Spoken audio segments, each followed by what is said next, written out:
2, 3. Very good. I was offered a job as a sports columnist for the Philadelphia Inquirer. I told our family, we're going to go to the big time now. We're going to Philadelphia, bright lights, big city, baby. Here we come. Nothing but winners in this town, nothing but absolute winners. Well, the Flyers missed the playoffs by one play, and when the 76ers set a record for ineptitude that exists this day, the Eagles won 2 games, and I said to my wife, good God, what have I got us into? I need that thing from Vicky.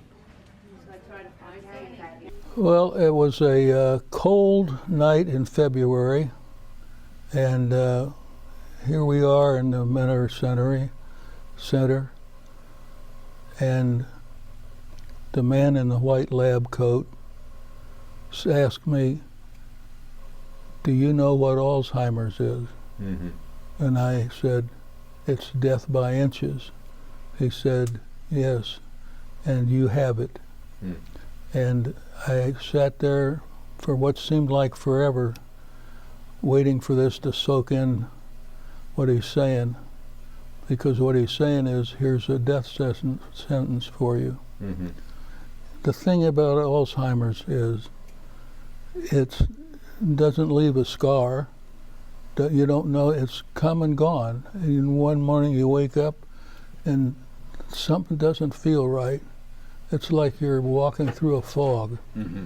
And you know you should be doing something and you don't know what, and where the hell are the car keys?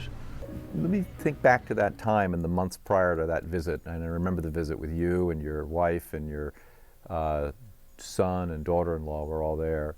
What were the problems that you were noticing? What made you want to come to the Memory Center? I really began to notice it when all of a sudden my vocabulary, which used to be pristine, he said in all honesty, began to deteriorate. I see. And I couldn't find words that I used to love. It can be the simplest, most elemental word, and I'll be walking along trying to think of something, and I hit right into a wall, and I can't remember this word that I'm searching for, and Right. It's so frustrating. And when you're writing, that's all you're doing is you want to work just the exact word. Mm-hmm. And now all of a sudden, the exact word that you used to be able to do in 5 minutes takes you a day and a half. So I'm going to push you here as a writer. What does that feel like to have that happen? Like you're sliding down a rusty razor blade with no clothes on. Spoken like a writer.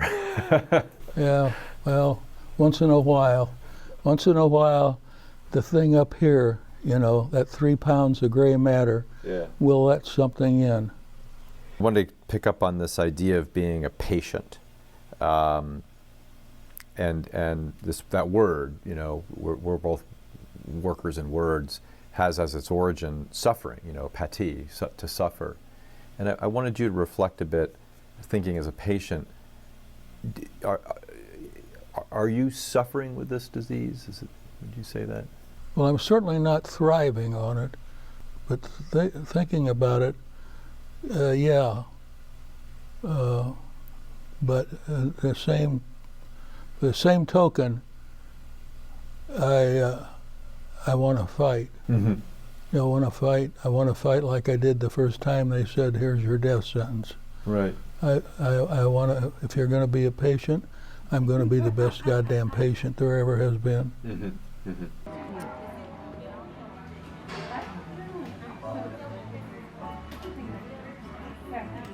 It became a crusade on my part. I wanted to explain to people, just because you have Alzheimer's doesn't mean you're in an outcast. You sort of turned it upside down, in other words. I'm suffering because of it, so I'm going to go after it. I wanted to put a face on the disease, so I chose a scuddy little thing, sewer rat, I named him Al, short for Alzheimer. Mm-hmm. So I try and tell everybody when they talk, kick Al in the ass for me. Right. Sit back. There you go. In one of your essays, actually several of your essays, you use the term the circle of life. You, for example, talk about it when you talk about the role of the caregiver and willing at both ends of life willing to change diapers without complaints, for example. With this idea of the circle of life that you brought up several times, talk about that. It is the circle of life. When one comes along to take the place, you baton, that you pass along the baton and you hope you're leaving. Behind you, somebody can pick up and follow.